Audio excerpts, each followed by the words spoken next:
سلام بابای داملا. بعضا آدمان را میگوییم که چرا نماز نمیخوانی؟ میگویند که نمازخوانها کجا را گرفتند. البته این صدای هست که اولین بار نیست. من بر شما باز میگم برادرای عزیز، در سخن هر یک انسان شما دل شکسته نشوید. توفیق التوفیق شیء عظیم لا یعطى الا بعبد العزیز. پیغمبر ما و شما میگوید توفیق، خدا ترسی، نمازخوانی این یک عبادت خیلی بزرگی هست، یک چیزی خیلی بزرگی هست که خدا فقط بندگان دوستدارش میده، هر بنده را نمیده.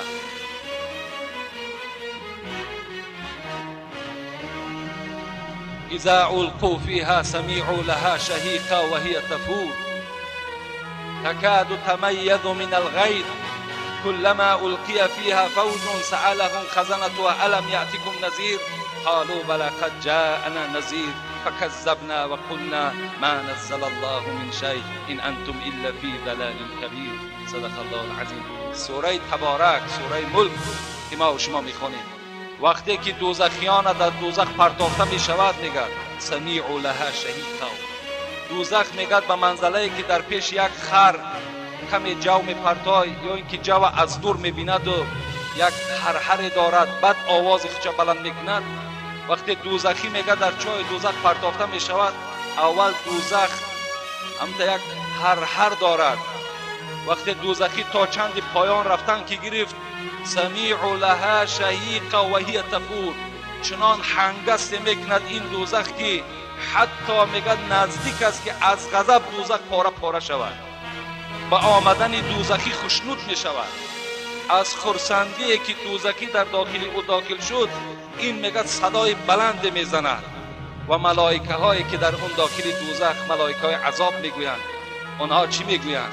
میگویند آیا برای شما یگان ترساننده نبود؟ آیا شما را کسی نبود که خبر دهد که نماز است، روزه است، عبادت است، قبر است، قیامت است؟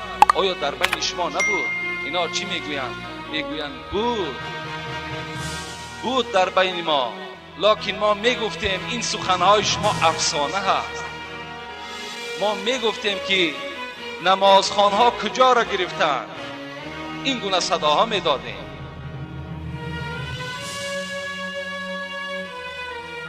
این صدای همین انسانی می شود که در روز قیامت از داخل چاه به سوی ملائکه عذاب این چنین جواب میگوید ما سلککم فی سقر قالوا لم نکن من المصلین.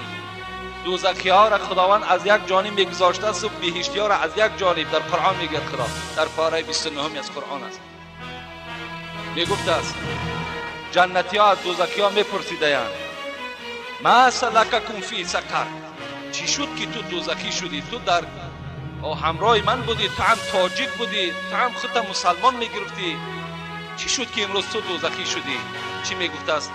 ما سلککم فی سقر قالوا لم نکن من المصلین. در اصل من تاجیک بودم لیکن نماز نمیخواندم، بی نماز بودم. از حساب بی نمازیم امروز در قعر دوزخ خدا مرا جا کرده است. این از جواب این برادر